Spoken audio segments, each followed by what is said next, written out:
Mesdames et messieurs, les abonnés de Demeure officielle, les abonnés de Top Media Télévision. Voilà, mesdames et messieurs, les abonnés de Top Media Télévision, les abonnés de Demeure officielle, soyez les bienvenus. C'est-à-dire Ngalapa, na micro, il y a Demeure officielle, na micro Top Media Télévision. Cette émission est allée réalisée par Christian, en tout cas le lot Ozakana Christian.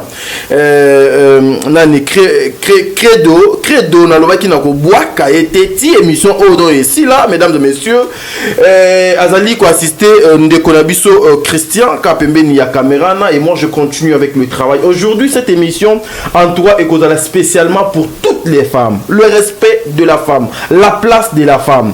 Demeure est une femme, voilà pourquoi na choisir yé mukolo mwalelo to beta na ye masolo oyo. Mais na masolo oyo to beta awa bo supporter que ba femme politique ba kokota, ba femme ya culture ba kokota et aussi ba femme des médias ba kokota. Une façon quand même de vous amener des choses au bino bolinga kamingi, mesdames et messieurs à Top Media Télévision. Mais avant de commencer cette émission, je vous dirai notre film na komo ya suprématie et c'est là qui est très bien. Nous avons à Saliete Moussala et Bandaki bien, Maman Bellevie et Silipé bien. Alors, deuxième film, il y a 2024 pour la Italie Bellard Production. Elle est en train de travailler. Bino bozo ko la bozo ko somnolé yé azola la té justement outika États-Unis directement à Badina Moussala. Deuxième film affiche yangwana na Chelebino na combo il y a le choix familial. Choix familial pour la ligne des choix familial maman Bellevie mokomusus ogobo mabiso choix familial sous makamonine ensemble la bino to découvrir ango balobi bientôt et kozala disponible kaka na mois de janvier oyo bolalaka. Elle continue à travailler. Mesdames et messieurs, Christian na kena lombango na tao zopesanga de saluer maman Bijou Ketani. Un grand merci maman à vous, un grand merci aussi à maman Deborah Lubanda kilomètre à Calgary, un grand merci à maman Zozo la femme de papa nous Bakalanzinga, un grand merci à Tata pour Fapekato, un grand merci à maman Nathalie Nana Moussibou, un grand merci à toi Aurélie Mafuka Yaba Aurélie, un grand merci à Katez mon amour, tu me manques tellement, Sala Ozonga Kikisa ma soeur, nous allons de Leki, un grand merci à toi Bertin Kondemonga propre, un grand merci aussi à maman Emilie Setimaïnga, un grand merci à Vicky Moussa ou Fatou Dokonti Makia la Kumba, Madeleine Aketa, un grand merci à Mama Diasonoma et pourquoi pas à celle que nous appelons Belinda depuis les États-Unis. Ndoya maman Bellevie Kondi depuis Dallas wana madame Belinda yayo yangwana et comme le tina porte nzambe azala na bino Christian to zwana no extrait à film na biso o.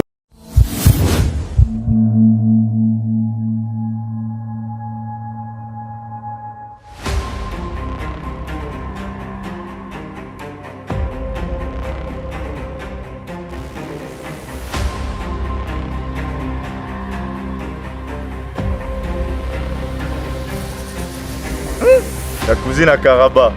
Toi, je dois te draguer, toi. Dans ma tête.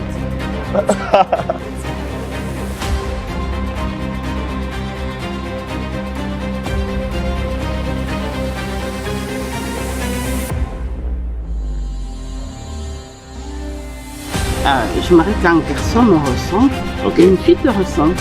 Ils sont aussi beaux que son papa. C'est tout. Non, c'est comme s'il y avait des fourmis. Je suis en train de vérifier.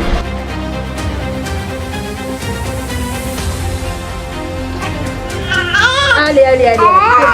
C'est bon. Wow.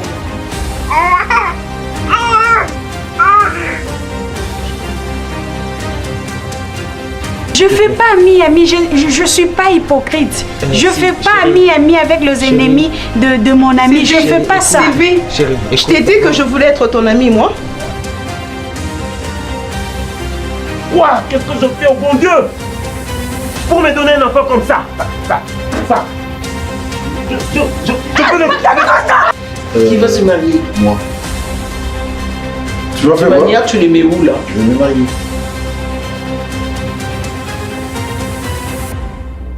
Je lui en parle. 9 mois pour cracher une belle fille comme toi sur terre. Eh bien écoute, je ne laisserai pas le diable t'écraser comme ça. Ouais, ça va boulingwa Satan. Maman, attirant soit dans des lits. La petite vient à mon genre. Maman, j'ai beaucoup mangé. Alors que tu ne feras pas un effort de supporter cette fille, on sera qu'à malheureux. Parce qu'avec moi, pas de Francesca dans cette maison, on ne parlera jamais. de cette Moulouba là. Et maintenant, on s'appelle. Ciao. Tu me promets? Je te promets, je mets ma main à couper. Non, je jure sur la tête de mes parents. Je mets ma main à couper. Je veux renoncer à ces mariages. Je te jure. Et vous rigolez comme ça, vous rigolez comme ça. Nous sommes des Bakongo et plus précisément des... Messieurs, allez, levez-vous et partez. Je ne veux plus de ces mariages, je dis. Tu dois être une femme de valeur, une femme prévoyante pour ton homme. Tu n'as plus le choix en fait. Tu dois le faire, tu n'as plus le choix, ma chérie. On ne se marie pas pour faire semblant. On s'est marié par amour parce que tu aimes cette personne, tu t'engages pour le restant de votre vie. S'il te plaît. Hein? Elle te trompe. Regardez-moi ces messieurs, espèce d'un réfugié. Tu es un réfugié. Vous savez, quand vous êtes en colère, vous êtes belle comme Karaba. Ça me donne envie de devenir Kirikou et venir même vous draguer. Maintenant, chacun a... Vous devenez relou. Bon, écoutez, je vais vous expliquer. Baby-C, c'est une petite que je vois ici. Je l'appelle pas Baby-C, elle s'appelle Sylvie et c'est tout.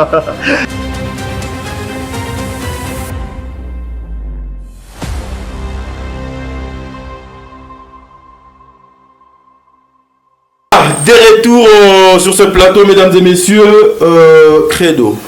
Yosasi ma camarade, ok? Nous sommes en train de continuer avec cette émission. Nakansi bomoni plateau échangé, décor, ma communion sont échangés.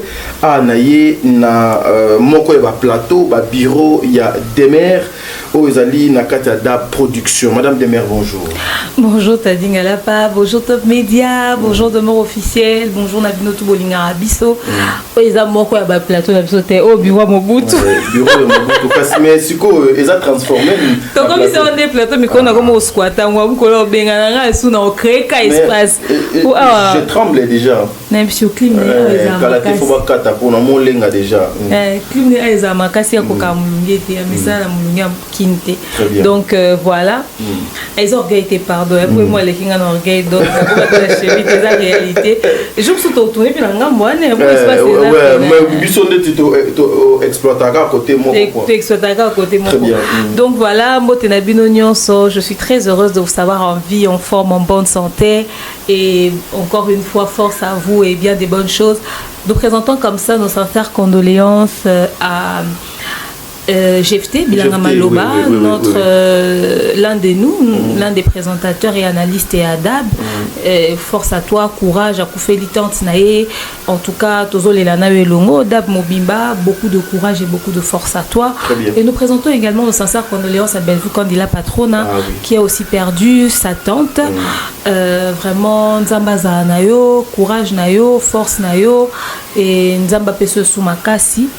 2024 et bandi peut-être na matanga mais aussi année sengo parce que nous avons tambusa au penza et nous avons fait sa force na famille mobimba toza wana je pense veille mortuaire ils a mercredi yo biso na batadi ngala patoza lisu wana ka ndenge bi bezo recommander biso to lela na bayo ba olela voilà mais de mer na za sengo note vite ça dire ngana zo tuna question kaka pourquoi botier garde-robe a mais botier bilamba ya biso bato o tozoya ko tourner awa te faut biso to uta kana bilama na biso ndako tandis que bino OK kana garde-robe aux yeux lamba olati oleki na plateau. Non mais les aba bureau na biso tozan enfin on a des tenues au tozara na ngwa so OK chez les garçons là-bas au kuta ba basket à Mumbaya bilamba na ba chemise na ba pantalon. Ça ya bino moko o olata kande boye na ngwa. Toyaka na ngwa oui. Bosombi justement ce sont des habits o etika la kasa.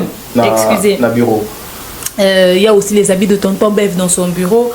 Au fait, ça va bien mal donc so lati au tourner nango zomi nango ndako puis va repasser nango sous au moins bas centre mona parce que au fait deux fois on tourne beaucoup d'émissions par jour les locaux je pense que c'est la journée où on tourne le moins d'émissions parce que puis toi on a programme napso toi on a réunion on a vu ce photo qui est né donc voilà deux fois vous tourner bah cette émission et c'est à chaque émission vous changer bah tenue et puis par moment on est tiboué na ngena ti lamba na mais na monique na environnement autoza et ngeza un peu plus sombre moni je préfère mettre une chemise avec un peu plus d'éclat. Donc voilà. Madame Demer, nous sommes là, mesdames et messieurs, les élections au Congo. La publication et l'équipe n'a qu'un site au etikali conseiller communaux na provincial mais jusque là na au étali députés nationaux aucun comédien, l'absence totale, encore une fois. Il y a artistes et comédiens, cette fois-ci, tout le bilango, nini, peut tout le nini, demeure. Monter ma passe, c'est pour artistes comédiens, ils ont réussi à approcher, penza, aux fonctions na mboka na bisoté. N'inviter ceux qui bazo voter bango te pourtant bazan ba fan ebelo batala bango so eza na bato fa ki ba gagner pena ba élection eza bango to élection auto douter na ngope ozo mona mulwa mama kalunga na o ya sali na kisensu wana mama kalunga na population azaki na simani papier biso banaida bo sepela excusez papier lombepe na population azaki na simani mama ni biasi baza bato baza na bato ozo mona président Caleb et tout to regretter makasi to regretter fakata comédien moko bima lelo neti boy baki ozami nani FPC ba pesa ngo baba kanam tondimi adjoint na ye kokoza ta papier lombete adjoint na ye kokoza ta mama ni biasi te ministère de la culture kuna comédien ni aza ça dit toujours la penza que ba comédien ba zala pour accompagner boye pe mboka na biso surtout dans le milieu de la culture pour défendre biso bien comédien za muto azaka plus proche na population mais malheureusement bazo koka kopesa ba comédien chance wana te baza mayele batanga baba licencié o basala wana ezaka ba rôle o pesa ba on pe chance ba kuma batu pe na mboko et aussi biso bien Madame Demer s'il faut commémorer ba réflexion na biso mo musika apparemment les gens batalaka ba comédien na moi lisumo gwendeti ya suka batreta bango ka ndeti ba rôle basala kana ndenge société comment ko définir que le comédien batumoko bakamayele te balaka trop terre à terre et même na ba décision ya mboka c'est comme si les gens n'étaient pas compte que bazali bae oyo bazali na connaissance bazali na mayele ils peuvent aussi apporter la lumière na mulili oyo tozana ngo ebele na mboka na biso engumba Congo. Oui, noko tadi eloko lobi wana ya pe motu ya mingi faudrait to marteler sur yango. Oyebi eloko ni ko sa bon ezape oboni nde tozara boy na vie. Respect aux autres komi pesa na manière na ko se conduire et permettre que batia au quelque part. Très bien. Au monde na lobby na ya ba finga sur les réseaux sociaux pour comprendre l'eau monter. Au monde na lobby likamwa mutu yeye. Likamwa mutu yeye. Bon le kabat baké salango biso so ça bébé sur internet mais bazu demeure baby demeure à baby demeure yo loba baby demeure yo sala siko autant to koma esikango ngana sali yo komi a seke babimi na ye zoka eza parce que tant to ça émission internet ngana développer côté intellect nanga ngana tient en avant français nango ba fingaka ngana tient en avant côté réfléchi nanga côté structuré muto otalanga comprendre pena du début jusqu'à la fin au quand tu na analyse son ansar nanga forcément na raison na réflexion nanga non mais c'est parce que mon point de vue na réussir ya ko argumenter en haut et na pesi en haut élément oh muto atala lobby c'est vrai que logique ya boy mais l'argument ya pesi ça tient quand même la route. Très bien. Au moins que muto ko peut facilement peut changer peut point de vue na ko ya verga peut-être que na forcément na raison te aux monde donc ce que yo kuna le ko yo l'axi biso côté na o ya et indi et fingi et zongi côté wana ndi au vendre en avant na mambo sérieux ba bengote yango bolobaka ke biso ba bima na biso pour aux opportunités OK bino siko ba simba bino te parce que ba bi ke boloba bo vrai nzoka vulgarité na politesse par là je veux dire quoi imagine ni comédien teka yayi voilà. C'est la question comment aussi. Comment est-ce que le comédien s'est présenté? Tel rande bazara mbonga matanga elimoi. Likama libe baswani. Mokamuke na réseaux sociaux. Bala bala muke ko benda na internet. Nyoso ya bango na internet. Batu bazana kata likamuke makamu. Papa le roi papa lomba ofinga ma pour rien. Batu muso ba légèreté ba président ba théâtre bazana nango. Les muso le faire comme na ba actrice yango zo tout savoir mitunde ko finga na o. Papa le roi papa masuma ofinga. C'est-à-dire batu bazo finga ma président Caleb Yomo et ba histoire azana na réseaux sociaux ba Elise ba kolobane a détourné mbongo mabe non mais Barcelone a accusé bo mabe c'est dit Babylon ko beleza tellement pesant na kata mamba ba comédien que des fois on ça c'est ça ba confiance à ba poste musuté premier président Lombe s'est démarqué il est avocat c'est pas n'importe quoi les a la valeur est belé azo gagné pe ba procès président Lombe wana asali abimisi bana o lelo baba chef d'entreprise OK ba réduire taux de chômage a réduire qui taux de chômage à son tour bana ne ba créer une entreprise ou réduire taux de chômage. Maman Kalunga, que dirons-nous de cette femme? Que dirons-nous de cette femme? Moi sur asali théâtre asali combo a créé moi business nae a te quand moi babilamba ne moi baboy lelo moi Kalunga sali école elle est dans le domaine de l'éducation cette femme méritée non c'est-à-dire ba maman Annie biasi on a une femme sans histoire remplie de valeurs qu'est-ce qu'on peut raconter sur maman Annie na mboka na biso c'est-à-dire otali ba maman musuba na politique ba se bambula ba bima ba député na mboko oyo otali ma ambassadeur na société totali na maman Annie biasi penza rapport exacté. Maman azo se défendre en français, en réflexion, en nuance.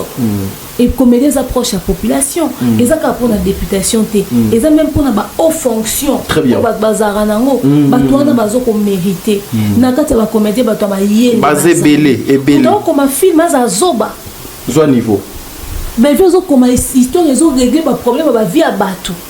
Plus de 31 films dans Mboula Moko. Ils ont géré combien d'employés? Bazo mérité bazana ba fonction minene batouana.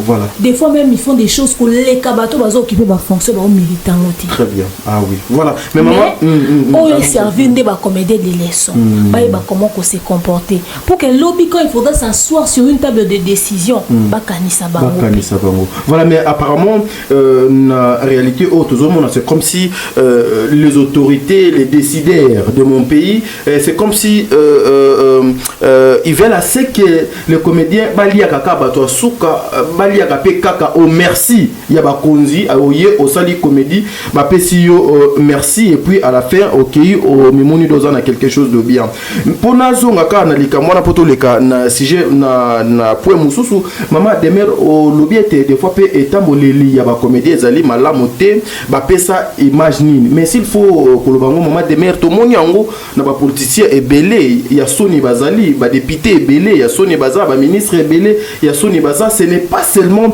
les comédiens, mais pourquoi alors il y a prise des décisions, il faut rejeter ces groupes de personnes, nous prenons groupe Yabatomisus, bango ne ba méritaka mieux que le comédien ou le comédien ne bazaka na place de la société, place na bango etika dika na mabopi. Oui, chaque bateau dans le secteur na bango. OK. Bateau politique on est en milieu na bango environnement na. Mais ebele bazawana ne sont pas des politiciens, ils ne sont pas politiques en tout cas. Voilà, écoute. Ils ont milieu na bango, ils ont entre bango, ils ont un petit biso entre biso. Quand il faudra prendre des décisions, on va privilégier d'abord les intérêts na biso. Aux hommes, biso na biso na ndé to se couvrir. Le so ba betcha na liste de décision. Na bi que d'accord c'est un bon vano kabaloba bien bon luka batu ba kesa la MC événement membre ya gouvernement na robenda pe d'accord c'est un bon vano te na bandi no na bisot job monana ya maja bu gospel aloba bien te na non tadi comme ça va place à vie de tikali na okanisa bango mais on va be donc na place à vie na bi nabi petite sœur na nga mobo tozala nae nabi copine na nga mobo Francine Mwika nayebi mutu boye c'est dit na poni batu na préféré na luka mutu azali banda neti bonabi na minute boye so na zu mutu tel yeso akomi ozana nga munanga en protéger ba intérêt na biso on doit protéger voilà posta na olinga de na boye ba bi réalisateur na zu na ti Francine Mwika na bi yeso azawa tant que comme que bali balongola demain balongola demain ya oloba défendre nga ya oloba te bolongolete on dit kaza mutu malamu c'est dit ba doit comment préférer ba brancher bateau que so likambo à décision ba ozo la bonne décision que ba zo mutu peut-être za compétence sur ça là très bien ozo mona Voilà, mesdames et messieurs, toqué na deuxième point, il y a émission Nabiso. Jusque-là, je pense que tension, ça va aux yeux, et ça le goût makasi, donc, c'est-à-dire, en 2024, mesdames et messieurs, une nouvelle façon de faire les choses avec des mères télévision. Je salue aussi la tata de mes enfants, Sarah Tola. La candidature Lobi Tokozalawana pour un concert, il y a Papa Diego. Nga moko nozalawana déjà na podium pour na koye ma bébé mata des chansons, mokolo mo Lobi. Des mères,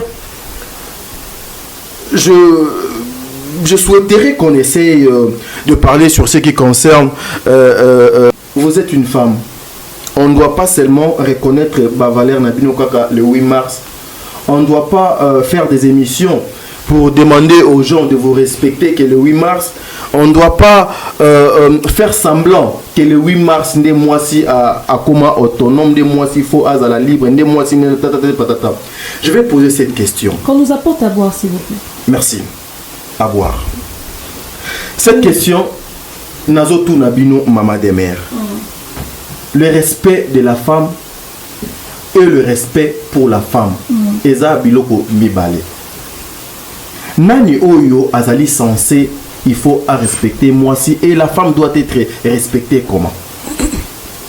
Le respect de la femme. J'ai ta question. Le respect de la femme doit être respectée par qui? Pardon maman, pardon.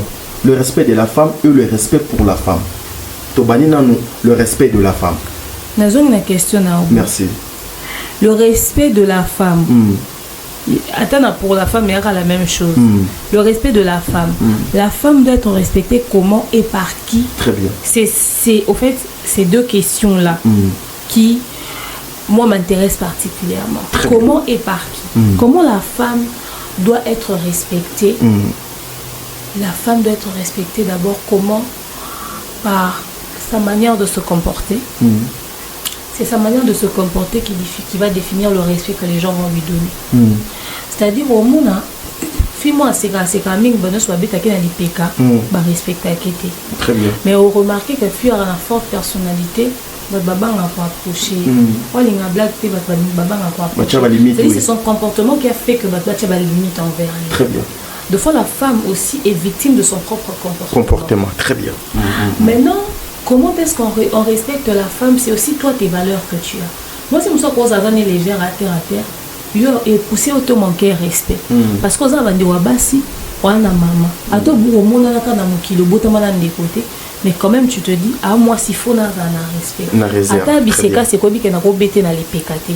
C'est-à-dire, toi-même, le respect que tu te donnes à toi-même et les limites que tu te donnes te poussent à respecter la personne qui est en face de toi. Très bien. Aux hommes, donc, tout dépend. Par qui? Par elle-même et par les autres aussi. Ok? Quand on dit que le respect de la femme, par qui on a tombé la mobilité, parce que les gens pensent que quand on fait allusion du respect à femme, ils ont moi mobilité, il faut respecter moi aussi. Des fois, nous-mêmes, entre nous, les femmes, on ne se respecte pas mutuellement par notre manière de nous insulter, de nous traiter. Aux hommes, tu vas voir des femmes qui se combattent entre elles dans un milieu professionnel. Au monde, moi, c'est à salir image à moninga moi si na réseaux sociaux. Azo obeta lisolo ba bavio ya moninga moi si. Azo obeta lisolo ba dérapage ya moninga moi si. Azo bimsa cuisine interne ya moninga moi si. Ozo omona. C'est-à-dire deux fois le respect de la femme est perdu pas par les hommes, deux fois par les autres femmes au fait. Très bien. Ozo omona. C'est-à-dire biso na biso to comment s'entretuer, biso na biso to comment ça na mabe. Alors c'est vraiment difficile au fait de vivre avec cette réalité. Voilà. Lelo, en tout cas, Bassi, Bazali et Belé, n'a domaine et Belé, parce que nous avons juste une seule femme, Namokili Mobimba, mais n'a domaine Bassi, Bazali, moi et Belé, Nazo Lingatotikala, n'a domaine Yamédia. De vous-même d'abord, des mères Niani, les gens vous respectent à quel niveau? Les gens me respectent. Et vous respectez aussi les gens à quel niveau? Les gens me respectent au niveau où mon ami Pessi. Très bien. C'est-à-dire, dans ma manière de me comporter, dans ma manière d'être, les limites que je me suis données à moi-même, les autres défis, ils ont permettre que moi aussi à respecter nga. Et que Batonsu peut respecter nga. Très bien. Comment est-ce que les autres me respectent? C'est en fonction de ce que moi je les donne. Il y a de ces personnes à qui je ne. Donc, respect oyo nga mon ami Pessi rendre ça que Baba respecter nga. Et il y a de ces personnes qui me respectent parce que ils respectent la femme dans son ensemble, mais il y a de ceux qui me respectent aussi parce qu'ils respectent peut-être mon intelligence, ma manière de me comporter. Et voilà, les raisons qui poussent les gens à te respecter sont multiples. D'autres ne me respectent pas. Bah, respecter un raté, mais bah, fin un pété. Bah, manquer un peu respecter. Très bien. Mais c'est pas parce qu'ils me respectent, c'est parce qu'ils ont peur. Ils se disent, oh, banani, na demain. Demain au wapi lingalo katelo esalo somo rosa ta traumatisé esalo est-ce que elo we bangisa mutu ezaka personnalité na yo to réponse au PC et puis olobane tellement ma beka préféré éviter ça c'est pas le respect au fait. C'est pas parce que tu évites ma bouche que tu me respectes. c'est pas le respect, c'est la crainte. Alors, est-ce que ça peut être positif? En fait, du moment que ça t'évite de me manquer du respect, je pense que je prends ça au fait. Je préfère quelqu'un qui évite ma bouche, tu vois, et qui ne m'insulte pas juste parce que la personne m'évite. Mais seulement, dans les relations humaines, on a besoin des personnes qui, au-delà du fait que ta personnalité pour empêcher à l'obano loko, mais bas à la paix vrai na yo. Nous tous on va nana par hypocrisie, aza capable de l'obano lo mo boiti. Parce que azo banga. Très bien. Mais jour on a une opportunité, il y a tiré sur le dos hors ça l'amour. Or, dans les relations humaines, on a besoin aussi que les gens puissent être vrais avec nous, nous dire exactement ce qu'ils pensent de nous, vertement. Très bien. Et ça nous permet également de changer. Donc, le respect que j'ai auprès des gens, c'est en fonction de ma personnalité et aussi en fonction de l'éducation de ces autres personnes. En tout cas, c'est tellement bien répondu. Je suis tellement d'accord avec vous, Madame Demers, mesdames et messieurs. Nous sommes en train de continuer avec cette émission. Comme je parlais de la femme, il y a média. J'ai été choqué. Il y a 2-3 jours passés, j'ai été choqué par insulte belé et c'était aussi au regard d'une femme qui s'appelle Madame Karine Mpala. Vous avez suivi ça? Quelle était votre réaction? Ero Talina no Karine Mpala, sortie médiatique na no ya Karine Mpala wana na o elanda qui na sima. Tu t'es dit quoi, madame? Je me dis que votre bonne courage, hein.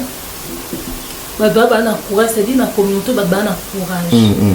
Des gens qui se lèvent tous les jours le matin, c'est-à-dire des gens qui se lèvent le matin, qui se mettent de tout sauf rien sur les réseaux sociaux.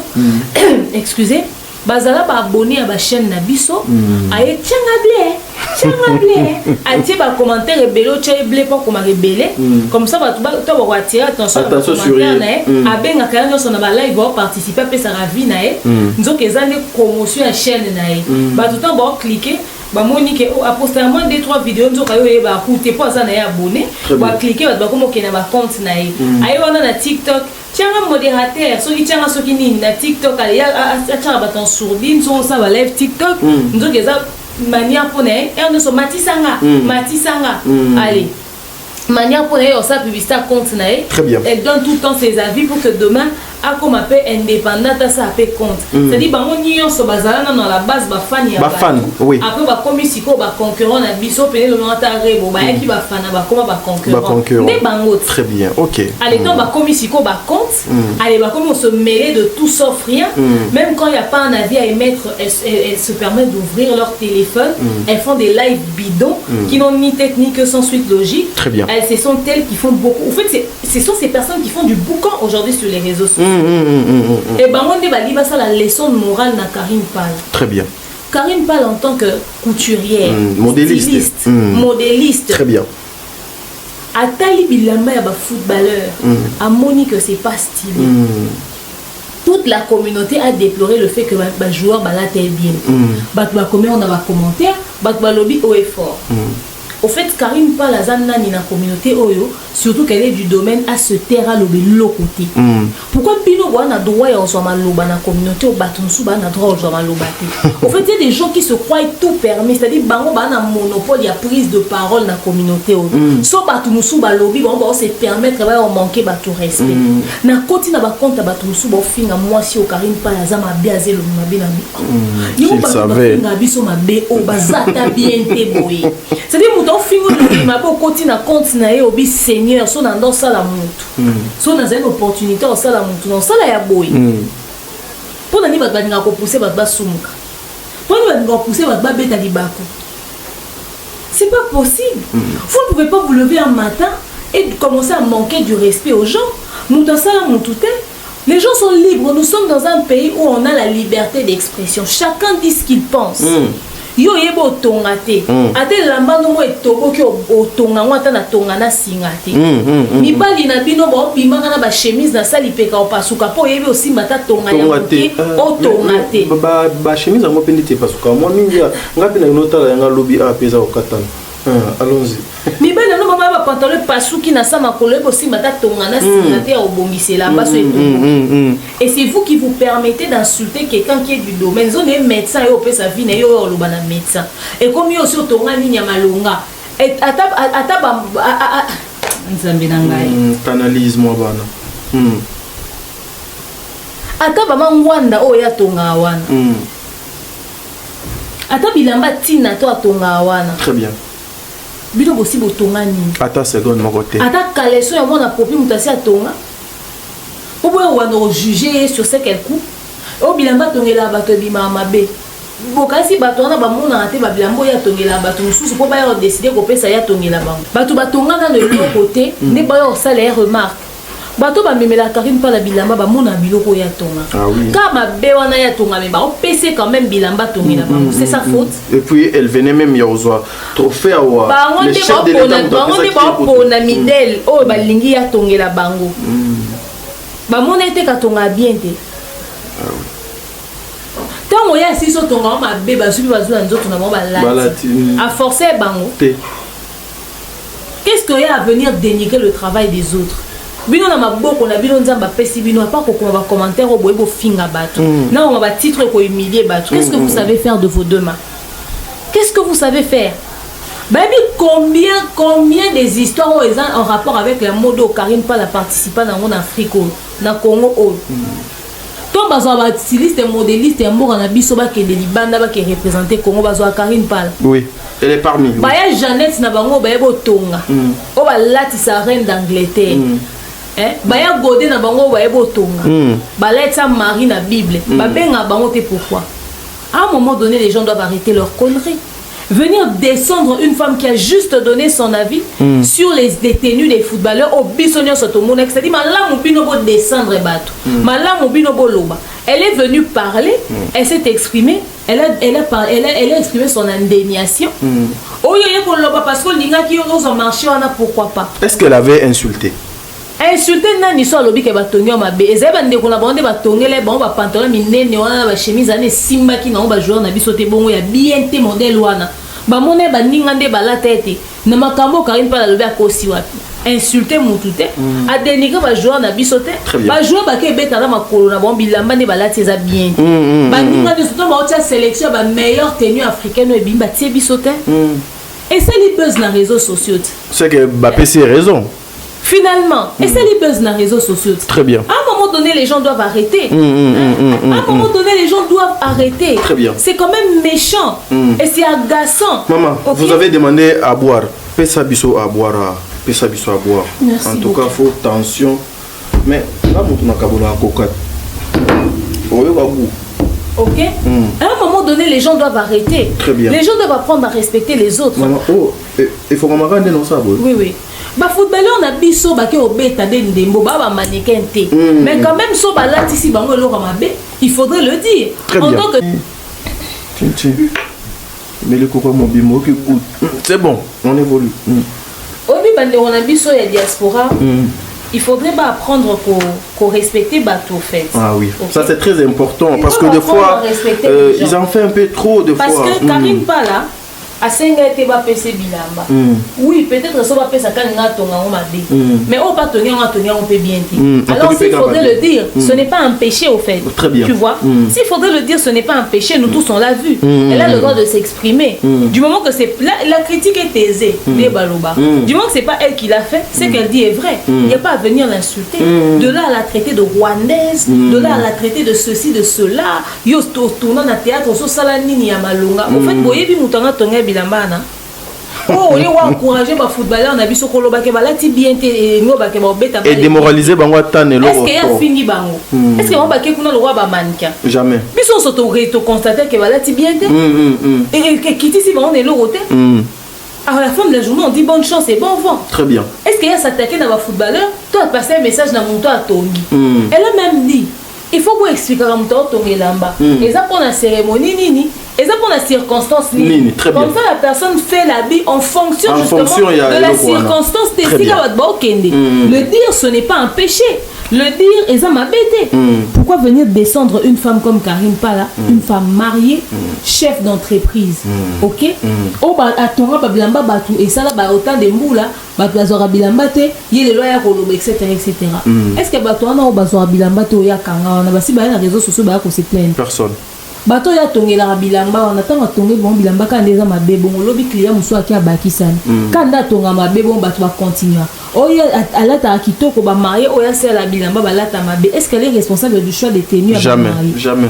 Et ba marié na balata bilamba na ba ça bino ke ba on va sepela na honte tout ça ba modèle bon ba ponaki. Elle les propose des modèles ou bien non, à un moment donné les gens doivent apprendre à arrêter d'être aussi mal poli avec les gens. C'est-à-dire les gens prennent plaisir à détruire les gens dans cette communauté.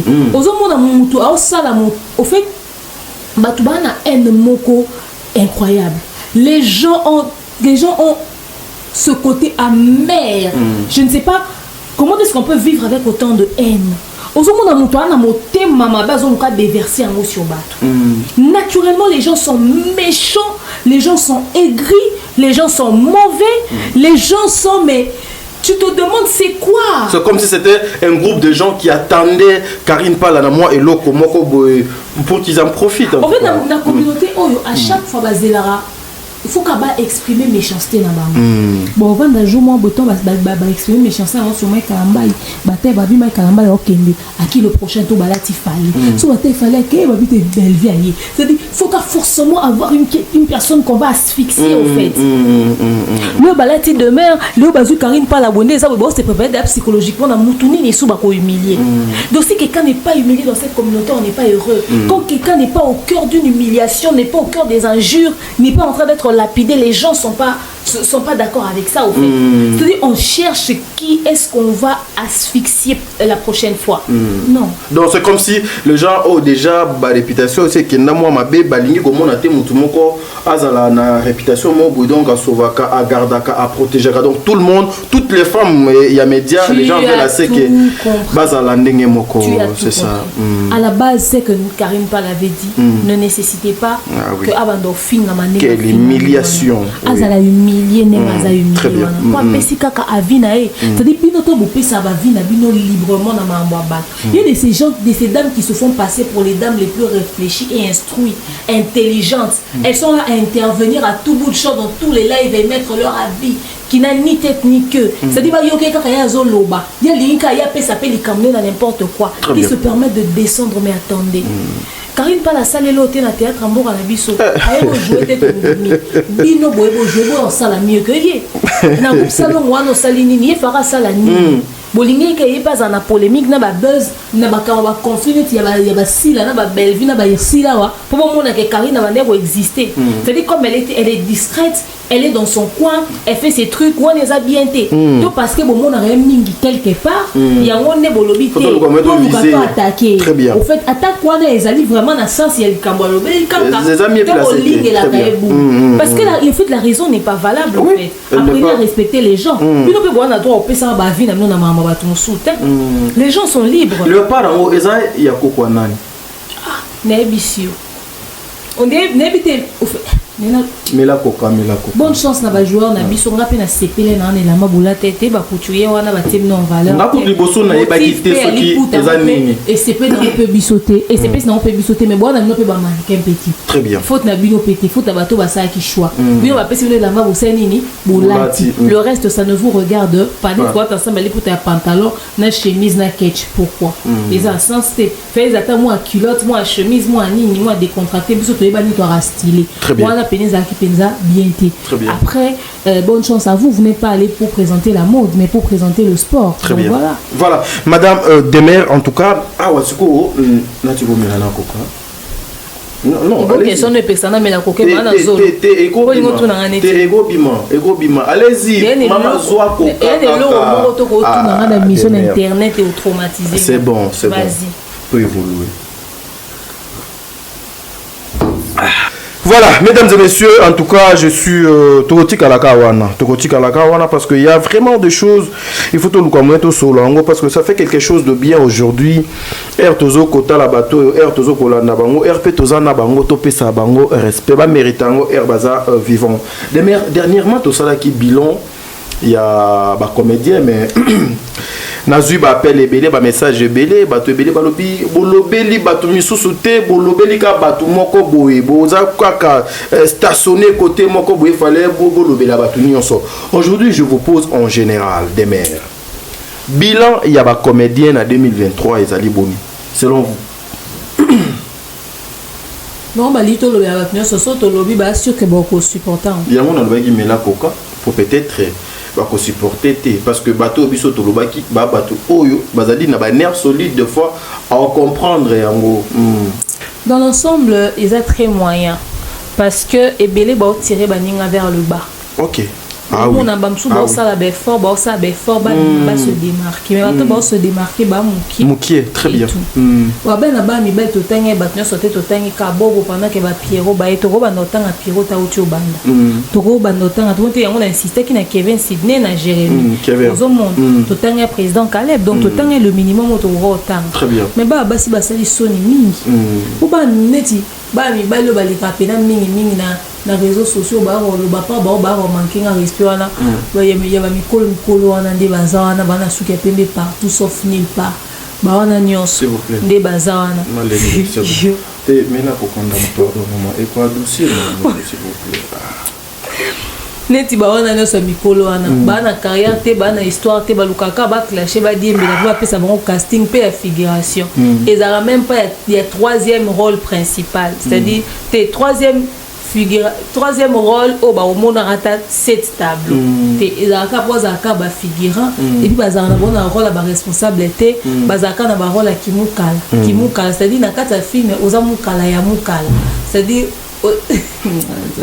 ozata mukala principalité mukala ya mukala kata film comme long en tout cas donc mawa moko le bisio donc ebele bazana na niveau wana ozomona na o etali bande ko basio ba ya mikolo nyonso ba se pavane na réseaux sociaux c'est-à-dire soto bito tia bilan na ndenga film azate mais bilan en tant qu'analyste et chroniqueur ya ba collègue na ya musala wana nde to PC place pour réussir peut-être ko se ridiculiser suffisamment c'est-à-dire bazana na ba eko ko qui porte parole kak au sein de ta film mo te kangi li solo pa na 2023 botobi.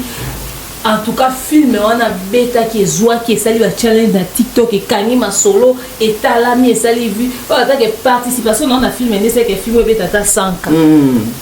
Participation dans un film et c'est que film on est mata. Ba bêta li sona bazate. À part quoi on va porter parole à ma collègue na ba. Très bien. C'est-à-dire ba kumbaya ni kolo mo ba commence à l'équipe na plateau.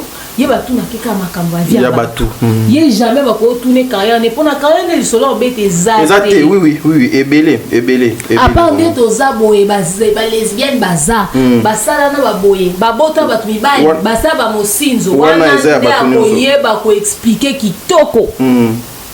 Ba dossier ba ninga ba ça c'est-à-dire yo comment na porter parole à ba ninga bino so ba star yo mukoni muninga na oleka émission ba tourner makamna yo ya yo ba tourner te cause na loko so ba tu ba lobby no ba vie na ba okande ngwana donc moi je pense que bilan na bango za tellement médiocre que bazo tirer ba ningo ba ça be fort vers le bas. Très bien. Mais aujourd'hui, maman, des mères kakawana, bazo ko tirer bateau vers moi, c'est on a au lobby. Pensez-vous que ces genres de personnes, bah vous allez bilan et représenter demain ou après demain et pas ya bana. Pe bateau bango bakanisa ka non, bateau na ba landa ka biso mingi, balinga biso mingi o etali ba fan. Bon, peut-être ma soeur va film à CD, mais si tu le tour retrouvé sous ba CD dans mon indemnité qui va film les attaques. C'est très compliqué. Voilà. On a YouTube impacté na bangote. Surtout ni mon biso important de ça théâtre na CD biso d'accord to ndimi mais ndeni YouTube internet ba do mona no boko PC sous makam. Voilà. Mais madame Demerto Tikalika na Bassi.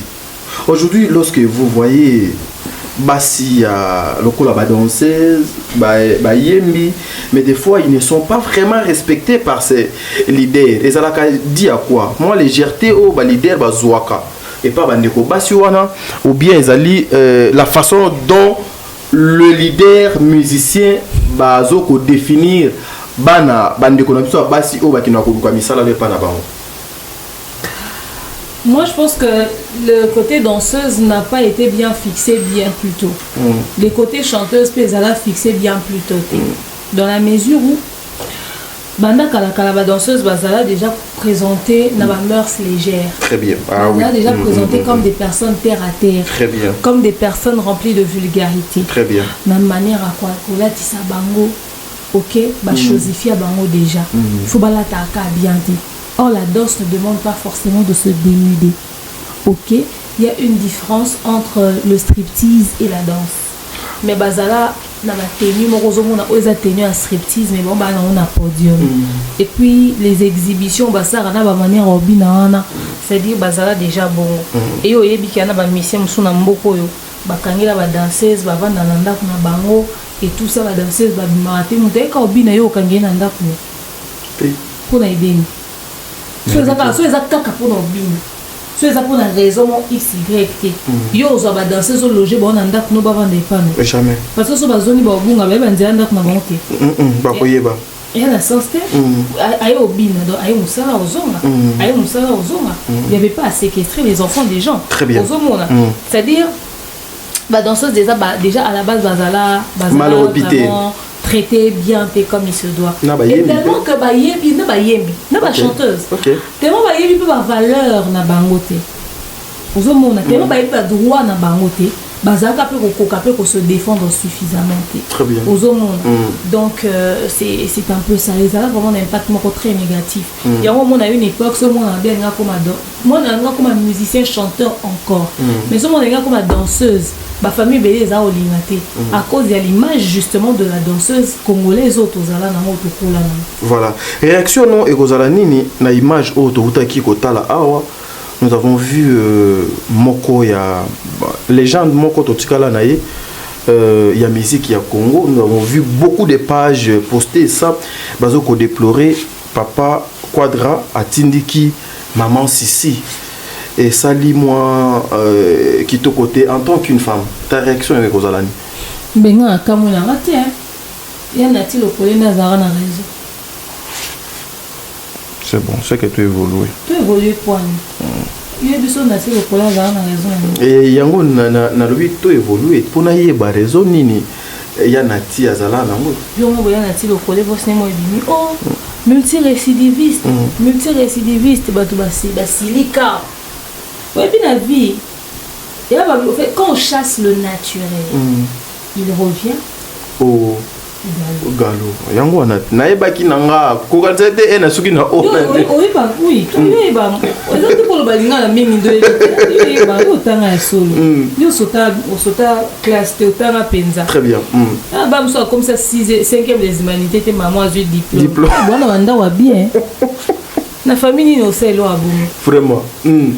Au fait, il y a un garçon qui a dans la 4e des humanités. L'année prochaine, avec maman 6e. Ah, l'époque, il y a bleu-blanc. Et nostalgie.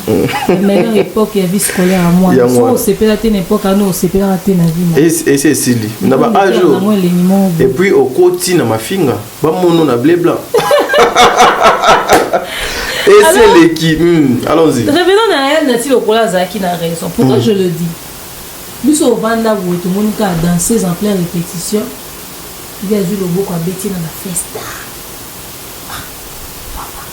Ça peut moi citer. Et moi si paye à battre. Très bien. Pour ça paye na bana. Pour payer responsable.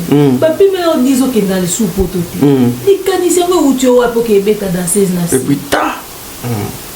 Bah tu vas filmer aux oeils bapété. Est-ce que mon temps a bon mon penza? C'est-à-dire moi mon comportement ana via la ramène moi. Très bien. Si quoi tout rompé tomber dans le sofa ça fait quand même moi si na yo. Moi brutalité moi douceur pété. Nous doit embellir au penza bongo penza avec beaucoup de douceur avec beaucoup d'amour tout ça c'est dit aux autres tindika e boye mtati talon etia poya. On sentait qu'il y a mon penelongi. Assez pénalité oui. Après on a compris que peut-être abanda oyeb c'est banda kala les caliboso. Peut-être rien. On a tindika ya otindi. Ou peut-être qu'on a katia en avant. Il y a des gens en avant. Bon, pourquoi on peut dire couple? Bamsou kando azali dans un podium et akanda bosoya na chambre.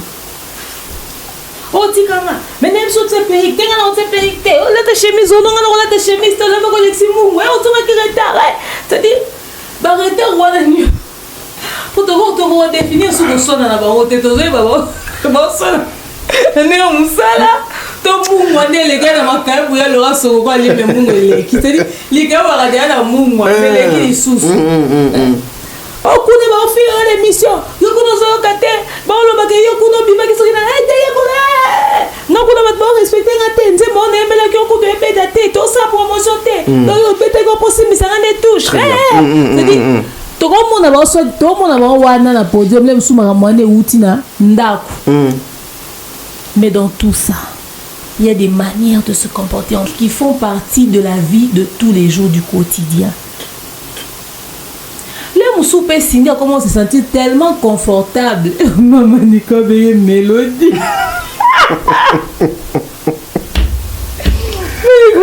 Mélodie. Là, vous comment on se sentit tellement madame que, c'est-à-dire, au fait, moi qui mère maintenant et yo président de la République Ganaza, première dame, égalité, dans un sous directrice artistique tes fonctions et mati. Mais pour dire li karati kalaga agent, même temps on a commis de la première dame. Là nous sommes comme la confort déjà qui première dame.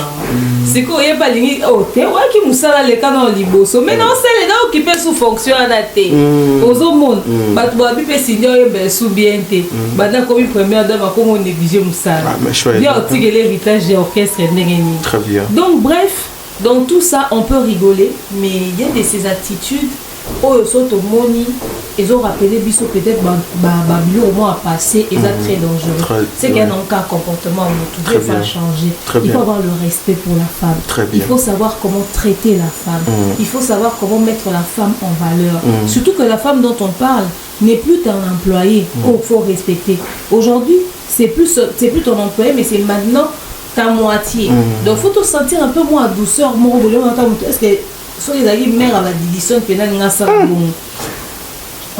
Très bien. Donc, il y a vraiment des manières de se comporter en public aussi. Vous êtes en plein concert, tu ne sais pas combien de caméras te filment. Dans un concert, imaginez ce que on a été kawana. Pour plus on lukaka et logo est bizarre. Congolais. Ok. L'obi vient rouler katana et pas sango. Est-ce que na le mieux? Alors ça, toute une émission qu'on a justifié à partir voilà. Bah on la test indi micro, quand pour répondre, pour expliquer la partie on a pour nous couvrir vieux.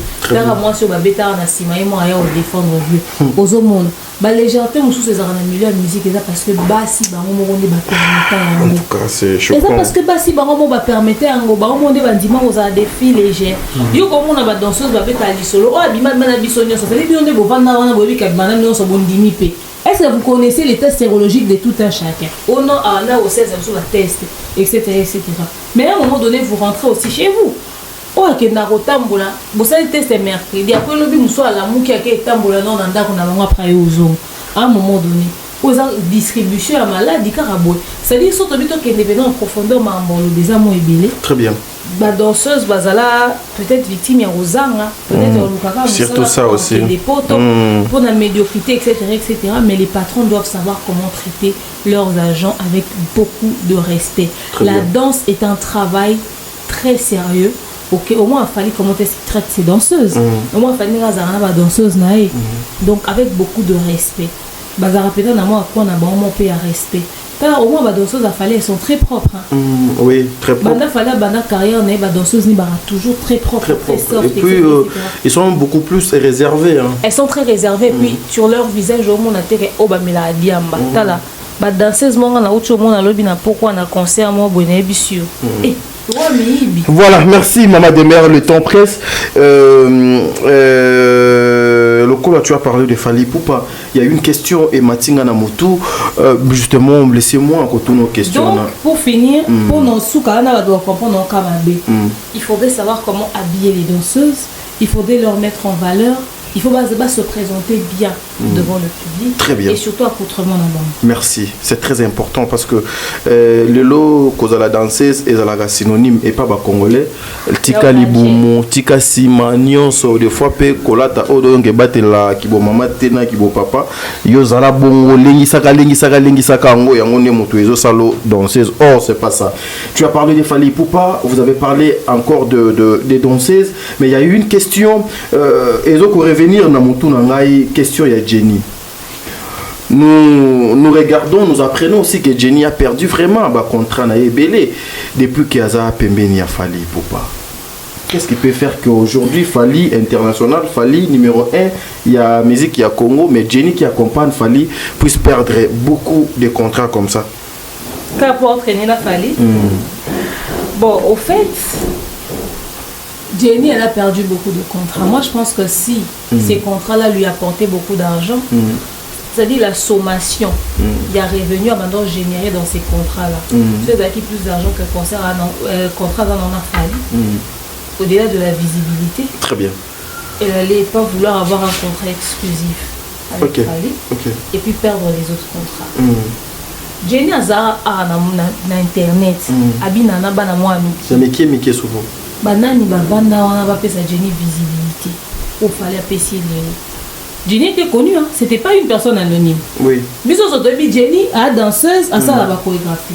À l'écart pour une chaîne les sika oh na talk show aux États-Unis kuna so peut pas Chloé so nani akenda kuna kenda na mwana na muki wana pona nzemu mwa babina ke sara succès. Bazwa même na mbongo. Jenny azaka na internet a connu te. Mutu ayeba Jenny chorégraphe. Très bien. Pasteur Mike Kalamba ya bimisi Bisengwa Lola. Jenny a la chorégraphie Bisengwa Lola. Pasteur Mike a contacté à sali challenge vidéo à Bisengwa Lola. Je pense qu'il a travaillé avec Inosbi, a travaillé avec Gessedi, a travaillé avec quelques artistes en Bourana. Très bien. Azala Awana. Banani bazaki na likanisi ya oke ko luka pour travailler na ndé fallait à lukier pour travailler na. Ce qu'il fallait qu'il a payé contrat, basa la na tourné. Est-ce qu'elle vous a dit qu'elle appartient totalement à Fali? Quelqu'un est allé la chercher à Boy. Bah contrat oh il y a perdre on a ndaku ya nani. Nani a même les contrats nini. Ce qui bino botza qui l'intention pour travailler na Jenny, boké sous vérité parce que bon on est na famille na Fali c'est votre responsabilité. Ce boké vers Jenny parce qu'elle avec Fali c'est votre responsabilité. C'est si elle a manqué votre petit contrat, ça ne veut pas dire qu'elle a manqué tous les contrats. Mais parce que je des mères attendez maman nazutika odongo continuer nakobosana. Ici la question ils allaient avoir l'argent pour les contrats ou bien on regarde aussi carrière ya Jenny ndenge et comment kende. Carrière ya Jenny zo kende bien. En ce moment où je te parle carrière ya Jenny zo kende bien. Ba danseur wana nyonso ba Isaac le danseur ba Jenny bazo kende kitoko. Isaac les danseurs aussi ouais. Les vrais stars à l'international pour na bango Jenny est vraiment battu Jenny sur un ils ont des falaises à miroir pour exposer vraiment Jenny en avant en fait. Demain si quelqu'un veut faire une tournée avec Jenny, elle ira. Demain si quelqu'un veut que Jenny participe à la clip en Kenya. Visibilité Jenny a vu exactement pour na ba communauté ba locaux bon on le baqueté à perdre de contrat à perdre de marché etc. Très bien. Oui. On a battu carrière. Après les carrières pour ba locaux ba ndo bengi bon ko bengi souté. Vous avez essayé de contacter Jenny, elle a refusé de partir. Bino ba kufa ka so ba approcher Fali. Ba existant li souté ka so ba approcher Fali. Bino banda ko approcher bino bo apporter les batuni. Jenny a travaillé avec beaucoup d'autres artistes musiciens et elle continuera de travailler avec tout le monde. Elle n'a perdu aucun contrat. Juste que les gens auront peur d'approcher Jenny aujourd'hui parce qu'elle est à côté de Fali, point. Il faudrait qu'on l'assume. So, comme il peut mettre à Fali, ils ont des bisous. Comment on approche à Fali Capo? Tout ça, la mission, tu reconnaîtras compétence à Fali. Très bien. Parce que tu reconnaîtras où Fali à ça là. Parce que tu as conscience sur le côté artistique de l'artiste. Il y a un comme Bino Bato Fali, sinon on travaille chez lui. Qui sont nos côtés de Fali? Vous avez le côté. Très bien. Okay. Ah oui. Tu comment Bato Fali parce que tu as la raille. Les lof Jenny pas signé aux Alara pour garantir au travail na Fali. Mais qui a apporté à Jenny un meilleur contrat que ce que Fali lui a donné? Babylone a dit qu'on perd parce qu'à un moment donné les gens ont même abusé pour dire il y aurait des ambiguïtés entre Jenny et Fali. Oui. Parce qu'au fait le Congolais a comme on a monté à émerger naturellement. Forcément il faut qu'il y ait une affaire de culte derrière. Très bien.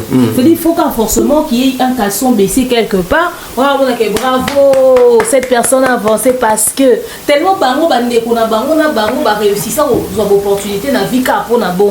C'est-à-dire net biso net aux arbres pour on a des mères à ouvrir bois sur la vie na biwa Fali boy. C'est que forcément dans la relation ni mon akat. Yo nanga to ebi que relation est-ce que so to bi bondi mabiso non batika kana idée wana. Utile so zela ka vidéo ya ngana maman nana to bumba. Très bien. Na rappela ngo mingi pour la bonne des fois bi. Autant isu ko moi maman nana. Les gens veulent nous mettre dans une bulle, dans un système machiavélique de la communauté. Très bien. Et baliba des trucs surtout tomber à baka na kata basse soit na kata bouana. Batika ko ça la mauvaise campagne pour moi si à battre. À vivre visibilité au hasard dans besoin, c'est-à-dire Fali n'est plus n'importe qui l'élo. À Betty Bassala Miné, na Betty Bespace à Miné, na Sali tournage Zumbo on a yé. Et renchérir les sous calendrier na yé. Soyez que ton rail demeure que je suis. Nazab Biwa Fali te n'approche à Fali te. Quand la émission na Sala Raboé, quand le faire reconnaître qui est Fali, ils ont élargi le calendrier nanga. Boni Jenny. Très bien. Boni Isaac le danseur. Isaac le danseur. Baza wana baza ouvert bo benga bango. Bino nde bo banga ko approcher bango parce que ba approcher Fali. OK. Mais sinon bango ba na problème te donc ba carrière na bango et kitoko makasi lobi ba ozana ba contrat ba production minene mais à Libanda parce que ba locaux ba comme un complexe et puis Jenny oh peut-être j'estime je ne dis pas que c'était ça le montant 1000 euros. Quoi ça les lots on a bino. Aujourd'hui Jenny est devenue 3 fois plus chère. Parce que la visibilité qu'elle a, et comme ce qu'on a pris à l'école. Très bien. Et l'Européen, ça, elle va travailler sur notre génité, et ça parce qu'elle deviendra plus chère encore, et plus exigeante. Donc voilà. Très bien. Mesdames et messieurs, on a qui n'a tourné la question, mais bon, écoutez, moi je fais que mon travail, veuillez m'excuser, veuillez me comprendre, mais vous avez cité le nom de Maman Nana Bouddouga. Apparemment, son nom, il a cité Pénamamboué Belé, a fallu pour pas. Si normal, là, moi, c'est directeur en marketing, moi, ben, n'importe qui. D'office? D'office, il faut communiquer en marketing. Il y a déjà ça là, déjà succès, ça là, déjà Bouddouga catalogue plus. On a yebi. Wana, tata moi sabana, je vois na moninga na restaurant. T'as dit pourquoi tu viens pas ici avec Sarah? Boya kate poni. Te nakoya kolia fufu. Nakoya. Nakoya kolia mpose. Nakoya kolia batrakuna. Et vous avez quelque chose de bien. Aujourd'hui, j'aimerais, en tout cas, Vincent Tulis, je vous invite ici. Vous êtes un frère pour moi. C'est vraiment un ami il y a longue date. Vincent Bena, Moutunanga Bena. On a Bena Moutunanga Naibisio, Moutunanga Naibi, Bakanga chaîne à l'époque. J'avais $1200 si je m'abuse pas. Ils avaient 2015 ou 2016. Et Vincent Pena Kinda, tout ça là, tout l'année là pour te récupérer 1000 euros, soit 1000 euros, soit 1200 euros. On a de Moutunanga 4. Très bien. Mais il y a un temps, il faut tout le baga vérité. C'est un professionnel aussi. Sa réaction face à Maman Nana Bouddouga. Que Maman Nana a boyaki Koko Tisaye na groupe. Il se dit aussi dans Makambomo, il y a CCC, que Maman Bouddouga aussi est parmi les gens où finaka, journaliste et Moussoussou. Bakotaka na équipe ya communication ya Falité, même si Fali a lingi, même si Batumisoso balingi, mais sa présence à s'imposer alors ezokoma trop difficile. Mais moi aujourd'hui le col paix professionnel Oyozali, Nazali n'a besoin na yeba. Qu'est-ce qui a fait aujourd'hui une conversation privée de Nana Bouddouga? Jusque là je n'ai pas encore de preuves. Et puis frère Nanga Vincent Tulis et s'est retrouvé dans la place publique. C'est quoi la motivation? Selon vous. Moi, ce qu'il faut au mieux Vincent faire. Oui. Ce qu'on va nous expliquer. Au béni Vincent. Au tourner aussi Vincent. Ouais, Nini.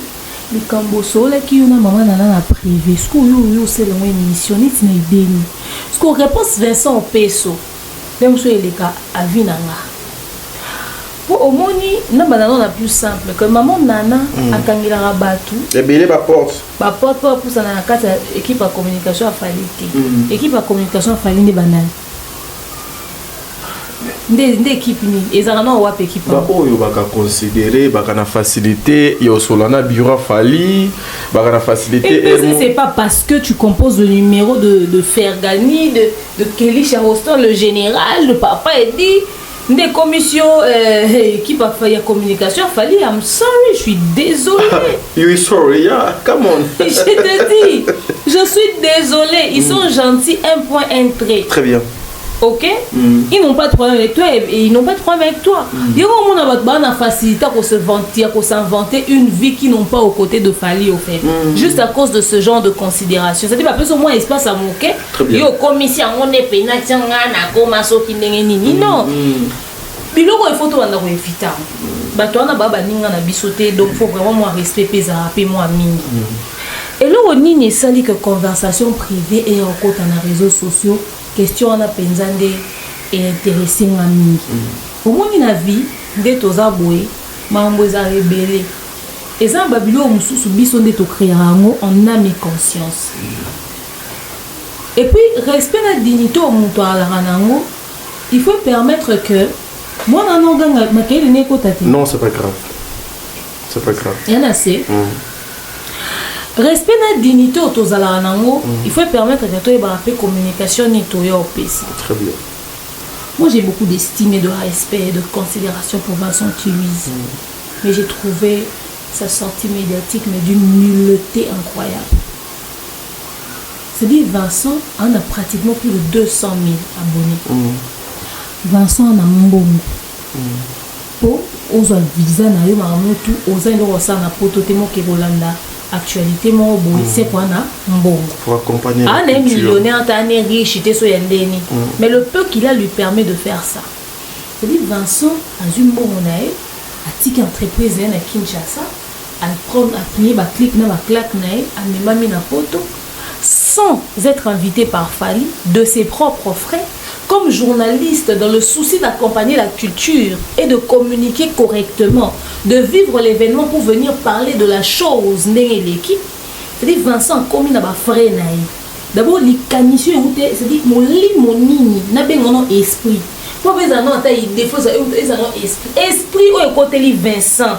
Mais ce faut sambe la kanoma na nzambe matin na prière, luka vie de prière, jenaka de temps en temps papa, na tongo so la muki, zwa ya mungu tia au tiède, au tie mungu au tie makolo. Et normalité.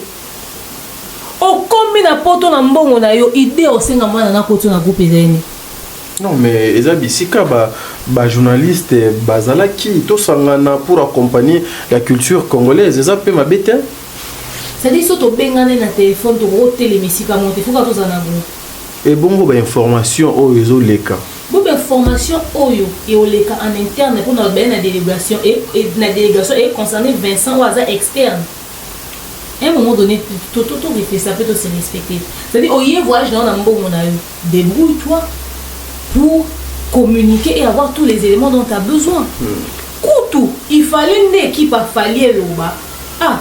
Bah après ça Kinshasa musupe baye na moni Vincent Paza c'est de ton côté azali pena Mike Lokamba pe na mona pe do Mike Lokamba kuno ba Mike ba poser bele ba to kindo yeke bele ka biso ba internet te et puis ba to ya poto pe internet musu bazala ki masolo Jonas azaki ndeko na biso moko komo ne nani ndeko nga utaki Canada ndeko nga utaki Canada na bosa ni kombo na ye yi bazala ki Shaggy Samazalaki ba se retrouver na ba groupe na biso te baza bapandisa wa internet ba ko option na ba Vincent poni ba sengete ba kota na groupe bon ba uti na ba pays mususu ba uti na bisika misusu Shaggy Samazana na France ba uti bisika mususu ba ngo pe ba na ba poche na bango ba mi futeli hotel ba mi seli nyonso poni ba sengete ba kota na groupe parce que bon na kata délégation te peut-être va qui entre biso ta presse to se décider to loba.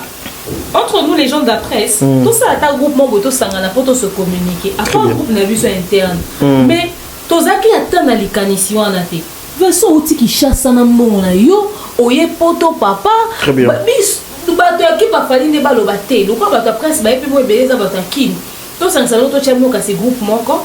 Comme ça la limite on peut vous donner à vous tous des badges pour rentrer. Ya ba solliciter na likamna bango te. Na ndenga kina. Nga akutena Vincent na combien de concerts à Fally moi mi sobeli billet VIP. Mais pendant que biso ba demeure to e concert na ba passe. Badge penabo ba pesio badge ba pesio axi Vincent. Concert à Fally à $200 Vincent so ba billet $200. Vincent mi sombelaka. Presque la ligne artiste na. Tu vois, c'est-à-dire o lingaka o mi tiena ba honneur wana. O lingite ko za la derrière ko la na ba gratuité wana. Il se respecte. Ok, tu te respectes. Passe à foutre à bien à donc quand même quelqu'un qui paye les concerts VIP, so koutani na concert a fallu à chaque club Vincent fout à billet VIP. To koutani na concert il a fallu pour que uta ozaso na nini asuka. Vincent fout billet VIP. Alors quelqu'un qui fait ça, à Sengabine de l'autre côté, limite à l'ongwe Kinshasa et Poto. C'est à vous de l'inviter. Très bien. Alors, Batoubaï, pour ça, la bonne. Mais, cotition dans les caméras, nous pour en faire une histoire. C'est rabaissant de venir en parler dans les médias. D'abord, c'est une demande au Yoko le Bateka Yondo Salaki. Il fallait que vous êtes sur les années, maman nana benga Vincent, aux enfants, on a continué un groupe na biso. Ce qu'on va continuer un groupe, bon, maman, biwa fallait bengi pour anniversaire un groupe, bon, binisaï. On a des lissonné ngez en naissance. Mais quoi qu'on va qu'elle a saigné maman nana à côté, ah Vincent, yo na niveau qui Vincent. Na niveau grandeur à chaîne na yo na niveau ya oyoza au fouti bien na yo ke ko senga ba kotisa yo, c'est rabaissant. Ça n'honore pas. Et une conversation qui s'est passée dans le secret, le pourquoi de cette conversation sur l'endroit public est irrespectueux. Maman nana a moi aussi. A moi aussi à papa et dit. Spéculation où est le bas que maman nana a ça la ke batu ba kota te wana. Au moins babilo kwa boy. Ndé ça que ba doit ba ki ana raison. Parce que maman nana zaki journaliste le roi Bissonios. Pour dire que c'est un groupe, peut-être parce que y a azako ça la groupe OK. Pourquoi ne pas aller na batu ya bureau a fali, neti ba papa et dit to ba soulé ko ba que ah Kelly Charleston na zona. Est-ce que vous signaler maman nana te a intégré la peine à Katia groupe.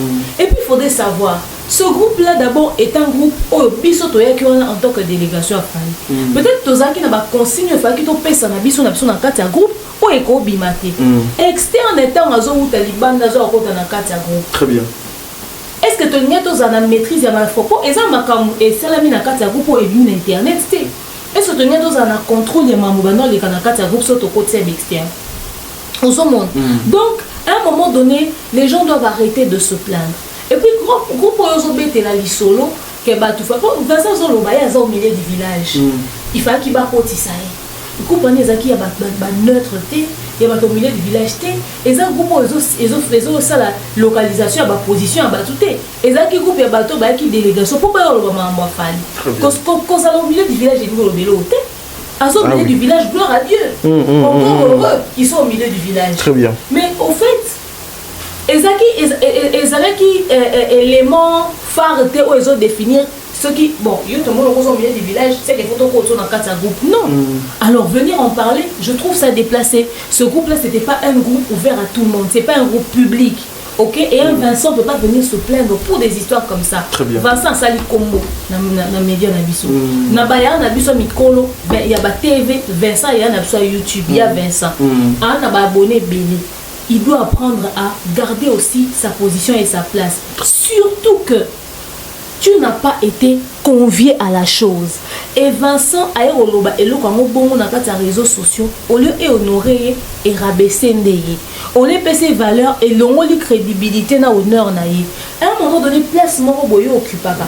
Fandawana, tikalawana, zalawana. Ok? Tikalawana, zalawana. Et aujourd'hui, Vincent doit être fier et s'estimer heureux quand il y a un groupe n'a sauté. Parce que salito ils ont les canacats à groupe nabiso et peut toucher et voyez déjà Vincent n'est pas dans le bêtise Mumbaya bazalaki na mayele ya tei Mumbaya na gabari ya tei Mumbaya ba DJ Cherise ba aido mibala ba mbinga bazaya na kati bongo ba mibali nyoso bazalaki na kati ya groupe na ba tonton bebe consort ale consort na ya basi boye ba koko gérer bisoté. En fait, Vincent Kanisa a raté dans la buzz tondeni ou bazaki l'intention à citer. Mais comme nous se sent bien les hommes comme honoré. Ah oui. Au contraire, il est dispo des faquets à la je me sens heureux de n'avoir pas été dans ce groupe. Nga kuna senga maman nana boya na kota asalika bien. Pour na kata makamba bo. Ba ko pa ko na buzoba. Et le ils ont honneur té et le to ça absolument ko perdre ba tu fierté.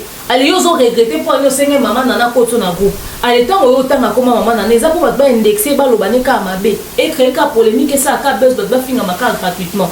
Maman nana a tika leur pexa batouté. Ce qui quelqu'un comme peut-être proche il y a bureau à Fali, il y a zata na poité à opexa. Mutu apek a soana Kelly Charleston, a soana Eji, a soana Manon Lubaki, a soana Nan. Té, il est à arrêter makamwana. Yeso kaza kuna le roi semeka fallait aza roi semeka fallait et comme on a musala comme journaliste yé pas zela le roi biso nyonso va pesa espace naï so ka ozana ba privilège eza peut-être que fallait yebi que nana boduga a moi c'est directeur nanga na ko lo belo émission au kata nana boduga na ndinga communication au pesa lo nanga na ndinga bien mais peut-être biso comme sous au maîtriser peut-être biso au monde peut-être il se sentira plus en confiance avec maman nana qu'avec biso au monde donc voilà on a regretté nana maman Vincent. Merci. Nous sommes arrivés à la fin de cette émission, mesdames et messieurs, mais je ne pouvais pas finir cette émission sans pour autant on a les questions au Demer. Maman Poto, ils sont fâchés contre eux. Nous mettez, ils ont une faute, ils ont une question. Au Yébiki bazar, au Civica contre eux, au négligé Poto. Maman Poto, maman malienne, maman Poto, maman pas MK, maman Poto, maman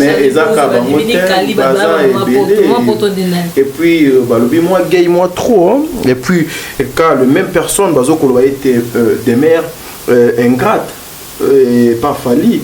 Oyo a municier poto a foutu à 50 francs à l'embimbe tout ni n'était pas conditionné était directement poto mais l'ingratitude des mères face à Fali c'est ce que tout le monde regrette ils ont comme face à Fali nakasi na makambo ozoko sala na réseaux sociaux ozoko s'attaquer na ba warrior tu prends pas la position il y a ba warrior donc entre autres au commis ingrat na onyo so Fali a sali pona yote.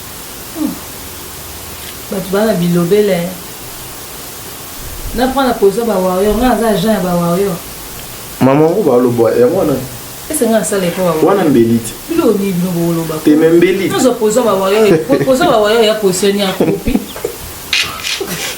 Parce que ba warrior ba fa na bona ba délire na ba ba fa.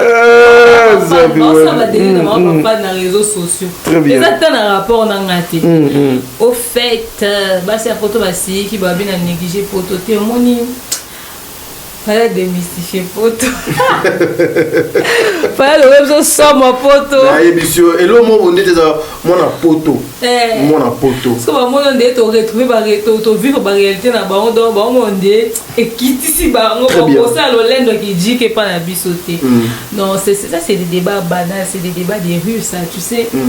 Quand on a petit poto dans le monde qui est quito, d'éviter moi pas les gens là ta quito la poto on déni. Non, poto ça bien, ça ndeza, mais conseil dans la pesi batune c'est pesi batute. Non, on arrêter te au bande rosa pour ceux qui va na poto ta la âge. Socio comme na 50 ans, wana mwana na otanga épargner mbongo mwana ko azu diplôme d'état au tindi mwana qui tanga na poto. Très bien. Mwana oyo aza mwana za na plus d'avantages que mokolo déjà na poto. Et puis, sur aussi environ $2000 à Kinshasa, Tika na Congo, Bunda, épargner ça la business. Mais ça, au moins, il y a des potos malgré tout. Parce que $2000, il y a un salaire, il y a cadre à Kinshasa. Ok? Sur le ligne, quand même, ok, potos épargner, économiser, garder moi mon temps, mon quand même consistant, ou vous permettre que ce soit commis, les temps en mon canada, les temps vivre au coca, qu'on se retrouver. Parce que la vie aussi en Europe est très difficile, surtout sur Rosa na Mukanda.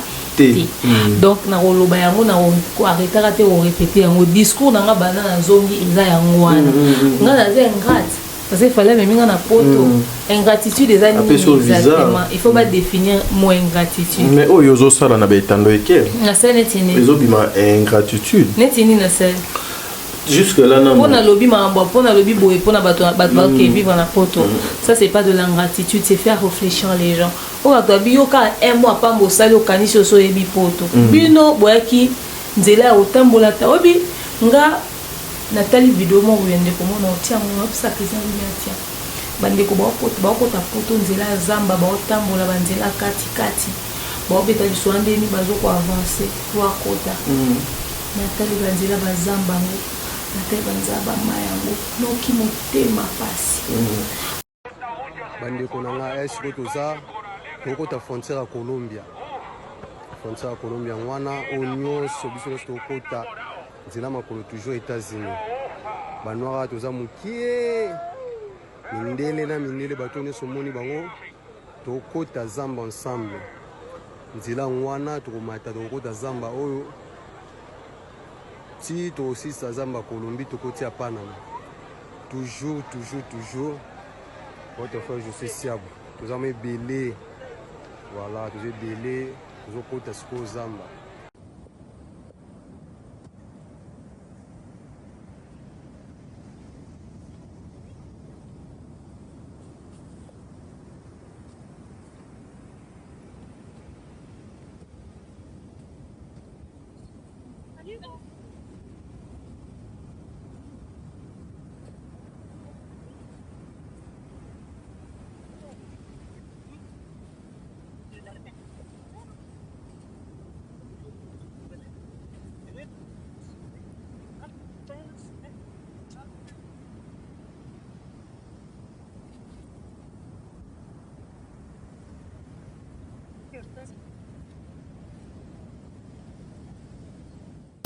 Motema passe na ngani. Très bien. Ngana oki passe ya poto te. Musale meminga na ke na avion na ke na avion. Motema passe na ngeza que bino bokei na nzela ya prise de conscience. Parce que moninga na rose inconscience. Lo na tongo na zui billet na ke poto na l'accent na talana na koti buchi na koti livito ya poto na okeli pasité. Ozomo na ko traiter ngo bongo. Na ko se na ngo buzz. Nango kendene na ki la zone na zui temps pour réfléchir et on peut sa conseil parce que nga mone na bona lobité que na vendre na poto te un jour na ko décider na que va à poto mais na ko se préparer le ko la binoté bino bokenda ki oke luka vie aux opportunités OK nga siko na ke bona na bambula na ko vendre na vandi pena na préparer na moi temps na na bomba mbongo na ke un peu plus préparé aux hommes kolba o nga le bengo bateke na ko vendre na poto te peut-être que vision na ngeza poto te to vision na ngeza à long terme. Très bien. Ya OK va na poto mais ndeko na ngai yo ke poto penza prise de conscience biso to ko comme ça poto fali matalana mais yo te otambola ki pia makolo bongo ozui mabiata na nzela mboka mupaye po kota poto movanda na internet ofingaka oswanaka barando baconflit bacommentaire banini c'est-à-dire makambo nyonso ya mabe oza na kati c'est quoi na conscience demain siko alobi makambo oyo olobi yo esu yo parce que na négligé poto parce que c'est souvenir na ndenge yo kotela poto nzela mai nzela kata kota bima yango esali yo pasi omono ndenge na négligé pasi oyo mona na nzela makolo to otali pasi oyo monaki oluka mbongo po kangisa okota poto otali pasi yango ngozwaki ya mikanda omono ndenge na négligé te yo ko silikela demeure te silikela nde yo moko be fort yo fournisa poko ta poto distraction oyo kota nango na mango zanga mutuna makolo nyonso ya internet na reçoit noza yo fanatique ya boy yo likambu ya boy makambu c'est dire yo moza ba problème na vie on a un problème dans la famille nao mais au comment ko samba ko kota makambu ba règlement de contrôle ko etalioté o lata charge ya mabe na mutu tout bon silikela demeure te pona o ngai na lobby alors si quand on est dans négligé be fort il y a fournisseur qui pas kota poto et c'est fait ngane na pesa poto non valeur te yo moko est-ce que ngane fa ki na mitia na place na pour na respect olinga ngana na ba en tout cas poto en tout cas la pesi courage na basi a poto yo mone mo faut mi pesa courage o mi pesa respect il y a pas sur yo mona kitangwa ki poto yo mo faut la conscience que na teki sa tata biso na mpango na teka ba bijou nyonso na sala nango na sali 10 ans na kembi boy pona zo mukanda na kona na vanda na poto ozomo très bien c'est pas comme ça on même valeur et sika ba comité balingi biso to zo la bango ngo valeur ngana bozalaka na même regard ya passe ya poto te obi muto aluki visa ya pasi pas na besoin que poto aoye ba pasi ya poto pour les cas OK na facilité allo ozawa piyaka na passeport no bachelo visa to ozala na même vision te ozomona nga musala muto pesi nga yo eza eloko bande ko luka objectif na yo peut-être na bande ko luka nzela poto mais pour na lelo te et puis nga nzela poto na luka ngo lelo na ebike si on a kangisi babilo na malembe na komi ko se renseigner na ko beta DV biso lelo to na DV peut-être avec DV muto beta DV mba moi ke poto les autres opportunités ba inscription ba Canada eza mais là aussi okenda poto ya Europe ya olukanzela poto ya France o izara na DVT tous en a même appréhension à marambuté au fait alors que les gens arrêtent de confondre ce qu'on dit c'est juste une prise de conscience qu'on donne aux gens. Mais na kata ba vidéo wana ngape na lobele bande kuna bango ba tinde la bambo ba sa ba business ba lia kati ne ba tinde lo 1000 fois les business yo zimbongo lié bo bi passion ba mona na poto souffrance la vie en Europe elle est très difficile alors on est toza boto vendre to ampia ka na Kinshasa même pia kana na Kinshasa na ko bimelo par surprise au pianga $10 pia kana na Kinshasa na ko kelia funa ndaka mutu na poto kandi na mone banda kuna bango obi na te mutake kayu Muto sala nini? Kwa muto héberger on anda kuneza luxe. Ba beta li solo lo ba ke demain ala la libanda zanga nda ku demain azaye sope clochard. Ah mais bino boebite. Bo se renseigner ko ba pete la bino li solo nga zonga potote pour la zanga siko lala pour la zanga lo olia. Nga ba tu ba bondela nga ba sanga demain au foot hotel poani. Et puis bote nga futi na mbongo na ngati. Ba maman Charlie Bozo ba futi na hotel. OK, maman participer mkanga zena banda ku ya olala na et puis na banda ku bato nga na fandi. Moi je suis restée en famille. Nga na fandi te clan d'hôtel. Et puis na banda ku nyonso nga na fandi na chambre na ngamoko na la ngamu na kati. Et très bien équipé. Oyo kata muto adabu moko tazanga ke siko olala. Ezala Mumbaya, ezala beve, ezala nani. Po soki to ana ndako olala te to futa ba hotel. Ba hotel mais hotel on vend des shirts. Nga vend na hotel à moins cher te na poto. OK. Nazongi te po nazanga esiko vanda nazongi po nazongi nazala tiki moi. Vous avez ambition, voilà makamu. Très bien. Très bien, très bien. Tu vois? C'est-à-dire on n'a pas la même chose. Biso to na matalana te to ça tu vu na réseaux sociaux. To vandi te na matalana to ça tu vu na réseaux sociaux. Batu ba o ba yebi te ba fandi. L'ingratitude ce n'est pas de vous dire les difficultés de l'Europe. OK? Moi je vais pas venir prouver ma gratitude envers Fali chez vous sur internet. Dire ce que j'ai vu de l'Europe ne fait pas de moi une personne ingrate. N'a commis quelque part, j'ai fait un constat et de toute façon la prochaine fois que je reviendrai en Europe, je ferai encore un autre documentaire sur la réalité de l'Europe. Cette fois-là, ça sera de manière très filmée et les gens auront les images réelles au fait avec des preuves à l'appui. Très bien. Tu vas enquêter, tonton Beva tu vas investiguer pour la réalité à Batouazo Lukanzela pour te faire une vidéo image que les gens arrêtent de culpabiliser les autres. Faites plus attention à ce qu'on vous dit, écoutez et réfléchissez. Au fait, comme c'est pour tout, on dirait ils ont la poche. La facilité. Non. Voilà.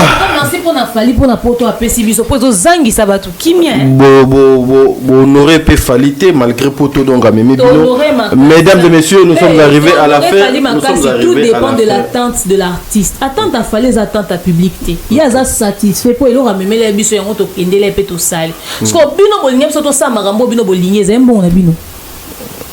C'est bon. On bengi si batute bo pesa d'exigence. Mutu ta bengi si biso a lobate. Pour le to kendele to sali. Voilà, nous sommes arrivés à la fin de notre émission, mesdames et messieurs. Mais demain, en une minute. Voilà, nous sommes arrivés à la fin de notre émission. Respectons. Mot de la fin, Nayo. Juste une minute. Mot de la fin. En tout cas, merci à vous tous d'avoir suivi l'émission. Mes mamans de famille Libota, salutations à vous, mes winners. Et tous ceux qui m'aiment, tous ceux qui me soutiennent. Maman Régine, maman Warrior, Mbotenayo. En tout cas, Mbotenayo, tout, mingi. Vous êtes tellement nombreux, je vous aime aussi. À partir de la semaine prochaine, nous allons boire ma banga mais à payant. Nous allons démarrer, boire libanga ti. Partenaire baotika là. Mais les banques à peine à mon payant net maman Nelly qui tient la bonne de boire maman Clarette maman Winmat maman Racker net boire bango maman Brigitte maman Brigitte n'a pas si mbote si kazali mais aux boire déjà Nathalie Moussibou non c'est bon tout évolué baza pende belé de to boire car mingi maman Charlie Bozo maman Pat MK maman Maliane sponsor na biso papa Guy Bonpongo mbote na yo pe na kanisio lelo papa Divini Kali bozé belé na linga bino mingi na lève no ya trop et prenez bien soin de vous mot de la fin ezara à cœur. De toute façon, voilà, respectons les femmes. Les femmes, respectez-vous aussi. Vous avez quelque chose de bien. Et bolinga kaka kuluka ko se victimiser te na babilo koyo. OK? Lobe ko le kalelo. Oyo ka gu makasi. Oh, Yahweh, kumama.